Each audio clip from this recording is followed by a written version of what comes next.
Hello, everyone, and welcome to Locked On Flames. Welcome to Fun Friday, where we are going to be answering your mailbag questions, have this week's winners and losers of the week, and of course, we are going to have to talk about how the Flames pretty much dodged a bullet by avoiding signing John Klingberg.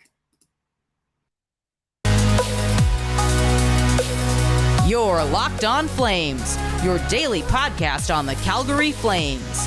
Part of the Locked On Podcast Network, your team every day.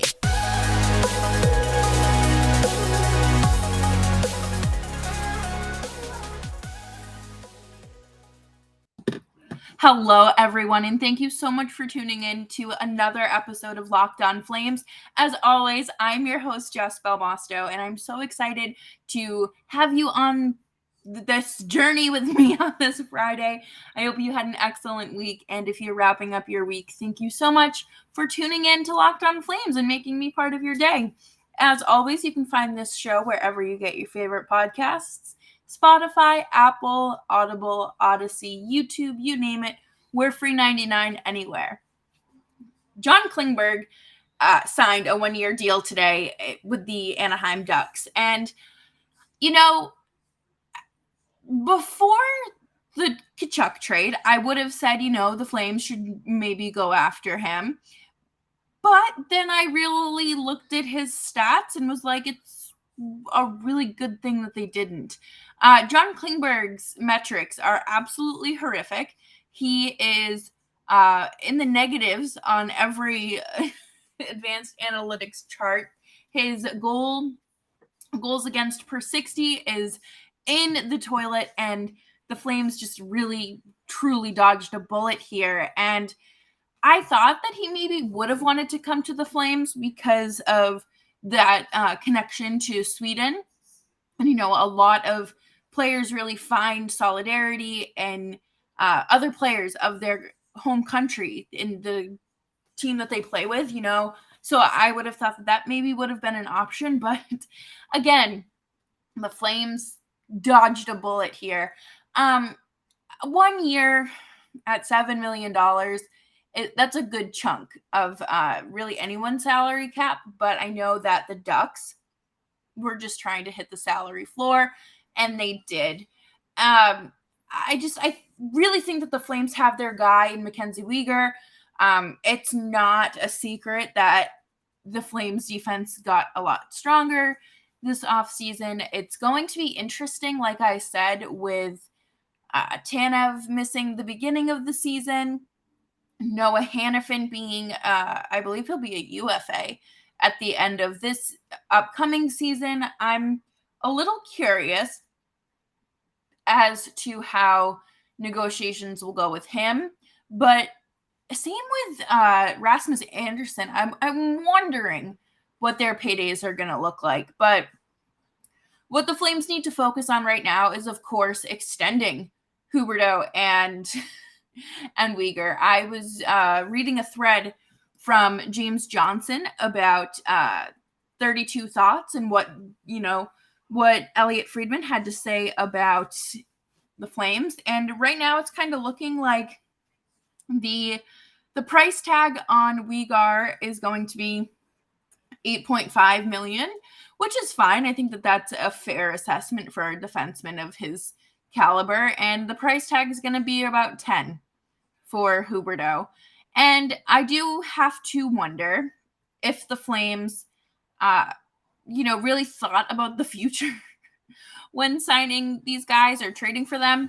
It'll be interesting. I think that things will get done. I'm not hesitant or feeling any type of way about it. I think that they are in a position where they want to work, they want to get deals done, they want to, I would say retool, but they really aren't retooling. They want to continue to add players and extend players that make them a competitive and attractive team. Now, I mentioned in one of the episodes, either earlier this week or late last week, I believe it was last week, because Tkachuk hadn't been traded yet. And I basically said if the Flames lose Tkachuk and Gaudreau in the offseason, they're not going to be as attractive as they were at the start of the season. And obviously, I don't mean actually physically attractive. I mean, attractive for players to come and want to sign there. But I think I can eat those words, because I do think adding a player like Jonathan Huberdeau and Mackenzie Weegar makes up for that. I do think that is a difference maker. And Brad Treliving wants to work. He wants to keep his job. It is an extension year for him. So, he is putting his nose to the grind and really looking for it. And it sounds like Huberdeau's agent and management have already been talking. So we'll have to keep an eye out on that and see if there's, maybe some leaking that can go on from the insiders. But coming up next, we are going to talk about, I'll be answering your mailbag questions, because some of you sent in some really good ones, and I am very happy to answer them. But first, let's take a quick break to talk about our friends at Built Bar. You guys, I got the cookie dough chunk puff in the mail last week, and when I tell you, it tastes just like raw cookie dough.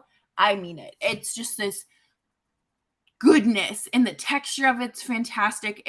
You don't have to worry about getting salmonella from eating it, but you're still getting that delicious, tasty cookie dough craving, and the cookie dough chunk puffs are 160 calories, and they have a whopping 15 grams of protein in them. And you can head on over to built.com today to snag your own box for you or for the family. I know I don't like to share. I gave my boyfriend the s'mores ones because I was like, no, I really want the cookie dough ones for work. And you can find a really great deal there as well with built.com. With our partnership with them, they are offering you 15% off with promo code LOCKED15. So all you have to do is head on over to built.com and use promo code LOCKED15 and get 15% off of your order. That's promo code LOCKED15 for 15% off of your order. Thank you all so much for tuning into today's episode of Locked On Flames. As always, you can make sure to follow me on Twitter so you don't miss out on these mailbag segments, because I try to do them a few times a month during the off season. I think it's a little harder because I think people aren't as engaged. It makes sense. Sometimes you need a break from hockey, but let us dive in. And these questions, there's some good ones. Let's see. Laura, the active stick from Locked On Canadians, says, if you could trade 2 players to the Flames, who would you choose? Number 1, I'm choosing Johnny Gaudreau. I'm just kidding. I really am not. I'm avoiding Johnny Gaudreau and Matthew Tkachuk because I think that, those are 2 obvious answers. But I would say I would love to see Charlie McAvoy on this team. I think he is just an absolute stallion. He is disgusting on the blue line. I think that he is just... Oh, congratulations on your recent engagement, by the way, Charlie McAvoy. And then I would really... So I'm going to say 1 forward and 1 defenseman. So I have my defenseman, because I don't think Jacob Markstrom would like it if I traded for his job. Gosh, that's so hard. Well, I mean, Connor McDavid and Leon Draisaitl are very easy answers there. But I really like Alex DeBrincat. I think that he would be a good addition to the Flames. I think that he would be a fun addition. Young kid. And he is someone who I noticed really took accountability during the Chicago Blackhawks abuse scandal. And he wasn't even on the team. So I think that he has real good leadership qualities that a lot of people could learn from. I think that would be really neat. And, obviously the easy answers are Matthew Tkachuk, Johnny Gaudreau, Connor McDavid, Leon Draisaitl. But I wouldn't hate to see Brad Marchand on this team. I think that, Brad Marchand would be such a fun watch. You're replacing one pest with an older pest, and he is one of the most underrated left wingers in the league, I feel like. I think that he would be a great fit. Ovechkin, Sebastian Aho, Matt Barzal, but not on a year when he's down. Like, he just has to consistently perform. So, okay, my final two answers are Charlie McAvoy and Alex Ovechkin. Yeah, I think that that's it. Ooh. What did the Flames do with their glut of defensemen? From J.D. Young, content boy from Locked On Sharks at My Fry Hole. So I think it's obvious what they're going to have to do. I think that they will have to make some moves. I think that they are going to be either trading some prospects or, I think with Oliver Kylington, they should try to keep him. I think that he's a nice addition to this team. I think him and Chris Tanev play well together. But at the same time, I know, the whole point of prospects is to, develop them and use them or trade them. And I think the Flames are kind of at a point, especially with Husso Välimäki, where they have to trade him. He is, in the most respectful way, he is taking up a roster spot. And he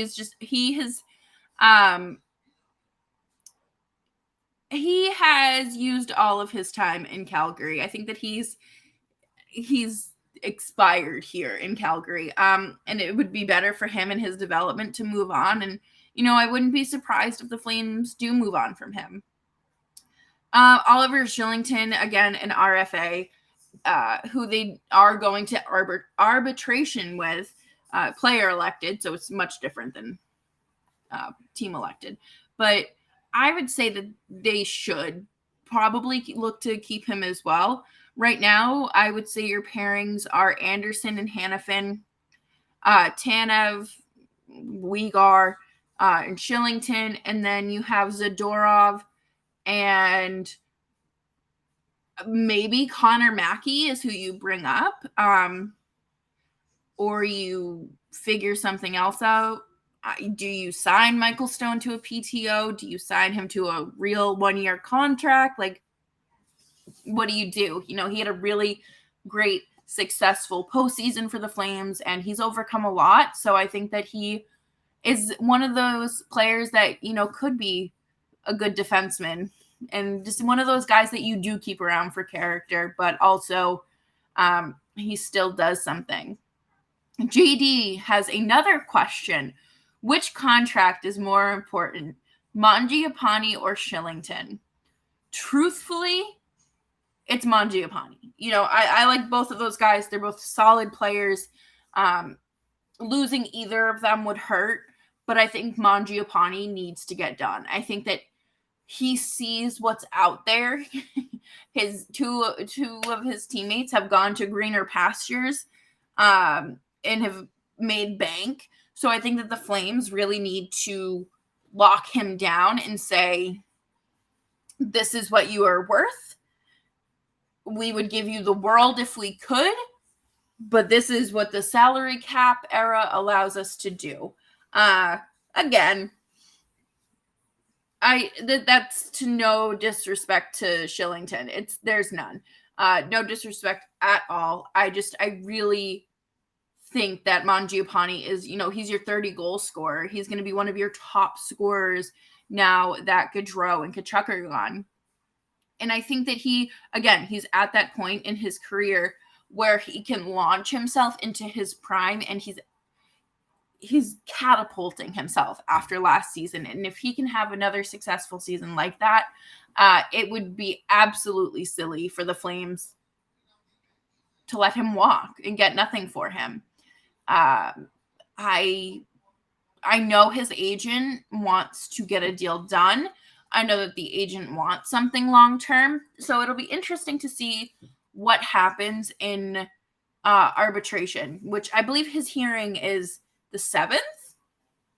So again, that's just something that you have to keep an eye on. And I really love the idea of Mangiapane being here long term. I think that, again, him and Huberto, I see him making the jump to the first line this season at some point, whether that be because it's not, it's an experiment, or Daryl Sutter wants to try him on the top line because, things aren't clicking with that second line and they want to put Toffoli there. I really think that will be the case. I am a very big fan of Andrew Mangiapane. I remember, learning the roster for this show back in 2020 and being like, this kid right here, there's something special about him. And I've just been like, I've, been a ride or die. Like, everybody needs to know this kid's name since then. And he had a really successful first season that I covered the team. And then the shortened season, he had put up career numbers. And this year he just blew everyone out of the water with plenty of just record breaking and, again, career high numbers. So I would love to see that contract get done. Coming up next, we are going to talk about winners and losers of the week. And I have, I guess, some unexpected winners, because I don't think, no, unexpected losers, rather. Sorry, my winner is fantastic. But tune in next to find out who it is. Ah, yes. See, I take mental note all week of who could be a finalist for this category. And I usually get to decide, Thursday night, Friday morning, depending on when I'm recording and my schedule and whatnot. But this one was a little bit harder, because I really didn't pay attention to much this week. I'm going to be entirely honest with you. My life has been a little chaotic with some health issues. Don't worry, I'm okay. So I stuck with the one headline that I saw in this one article that I read that was just so unfortunate. And it is a sports story, so don't worry. You're not getting stuck with some sort of like absolute travesty. I try to keep it lighthearted and related to sports. So my loser of the week is Philadelphia. I guess it would be the ownership of the 76ers, because they want to build this $100 million sports complex. And, there's no room in Philly. If you've ever been to Philadelphia, you know that all of their arenas are literally on the same block. And you have the Flyers and the 76ers on one side, and then you have the Phillies and the Eagles on the other. And it is so cool. I personally love it. I think that it is such a cool layout, but obviously it creates a lot of problems for traffic. And that's a lot of the problem here. With this sports complex, it only gets worse. It's not realistic to expect the people of Philadelphia and Pennsylvania to, number one, pay for this, and number two, the traffic there is bad enough. I have driven in it myself to go to a One Direction concert, and I promise you, I don't ever want to do that when there's 50,000 people trying to jam in there for a tailgate. As simple as that. So, once again, if it ain't broke, don't fix it. 76ers ownership or whoever is greenlighting these decisions is just the fat loser of the week. The big, just L. Big L. But my winner of the week is honestly quite the opposite. I think she is fantastic and somebody who does wonders for the NHL community, the Flames community, and women's hockey. And that is Haley Salavane. of The Athletic. She is leaving the Flames beat, which she will be sorely missed, and she is now going on to cover the league nationally.